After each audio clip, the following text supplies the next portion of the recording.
माझं नाव शफीक सय्यद, राहणार कोपराव. हां बोला. महाराष्ट्रामध्ये विधानसभेच्या निवडणुका झाल्या. त्या निवडणुकी प्रचारात काही मौलाना लोकांनी एक फतवा काढला होता का भाऊ महायुतीला मतदान करू नका. मुस्लिम समाजाच्या नावावर फतवा काढला होता का ते महायुतीला मतदान करू. इस्लाम धर्मामध्ये असे रिकामे राजकीय फतवेला मानत नाही मुस्लिम समाज. कारण की आम्हाला आमचे जवळ जे असतात, आमचे जे व्यवहार असतात, आमचे जे मित्र कंपनी आहे, आम्ही हिंदू मुस्लिम गोड कुटुंबासारखं राहतात कोपरगाव शहरात, आणि आमची इथं कोणतेही जातीवाद नाही आहे. मग हा मौलाना नेमकं इलेक्शन आले का काहीतरी फतवे काढतात, रिकामे फतवे, आणि हे फतवेवर बोलतात का असं करा तसं करा. आता आम्हाला आमची समाज आहे, गोरगरिबाचा समाज आहे, आणि इथं जे राजकीय नेते आहे ते बिचारे गावातले पुढारी असले काहीतरी कोणतेही पक्षाचे, ते आम्हाला सगळ्याला घेऊन चालतात.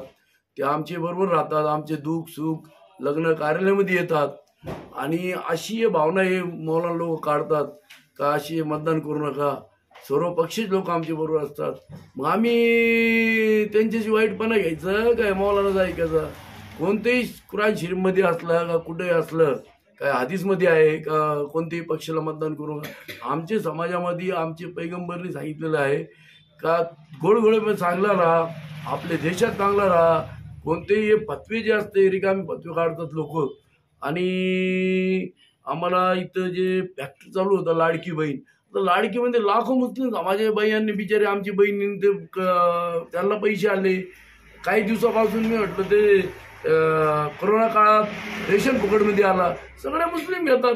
कोणता मौलाना आला का फतवा घेऊन का हे घेऊ नका ते घेऊ नका. मौलाना लोक स्वतः खाऊ राहिले, मौलाना लोक स्वतः घेऊ राहिले. मग हे मौलाना विकलेले मौलाना आहे. हे महाविकास आघाडीला विकलेले मौलाना असताना त्यांनी काहीतरी सेटलमेंट केली.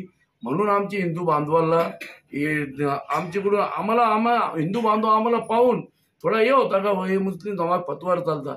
आम्ही फतव्यावर चालत नाही. आम्ही संविधानाला मानणारे लोक आहे, आणि हे फतवा जे राजकीय फतवे आहे हे फतवे याला कोणताही मुस्लिम समाज मानत नाही. म्हणून आम्हाला ते मौलानाचा याच्यानंतर कोणतेही राजकीय किंवा कोणतेही स्टेजवर मौलाना लोक आले तर आम्ही त्यांना काळे पाहणार. त्यांचा आम्ही याचा तर निषेध झालेलाच आहे. याचा आम्ही निषेधच करतो. कारण की हे जे चालू आहे आता सध्या, गोरगरीब लोक असतात, लाडकी बहिणीमुळे त्यांना 7,500 8,000 रुपये आल्या. त्याच्यानंतर आमचे काही लग्न कार्याला बिचाऱ्यांना त्यांना धान्य भेटू राहिले. असे लोकांचे आता आम्हाला करोना काळात आमचे ते इंजेक्शन दिले बिचाऱ्यांनी, फुकटमध्ये दिलं. 10,000-50,000 रुपयाला ते बेड इंजेक्शन होते, फुकटमध्ये सगळ्यांनी इंजेक्शन घेतले. तरी आम्ही हे जे महाराष्ट्रामध्ये जे सत्ता आली महायुतीची, त्याबद्दल आम्ही सगळं आमदाराला, सगळ्या मंत्री लोकांचा सगळ्याला शुभेच्छा देतो. आमच्या समाजाकडून त्यांना शुभेच्छा देतो. आणि आम्हाला कोणत्याही प्रकारचे महाराष्ट्रामध्ये किंवा आमच्या तालुक्यात कुठलाही जात भेद नाही आहे. आम्ही हिंदू मुस्लिम सगळे एकत्र राहतात. त्याबद्दल आमचे शिर्डी संस्थानाचं SMBT असो, तिथं आमचे लोक गेले हॉस्पिटलला. आमचे आमदार खासदारला फोन केलं का, आमचे काही नगरसेवकाला फोन केलं का, तिथं बोला भाऊ आपल्या पेशंट पैसे माफ होतात. आणि हे मौलाना म्हणतो का महायुतीला मतदान करायचं नाही.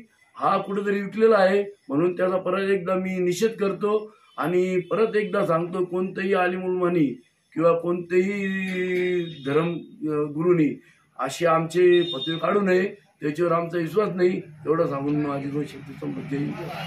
धन्यवाद.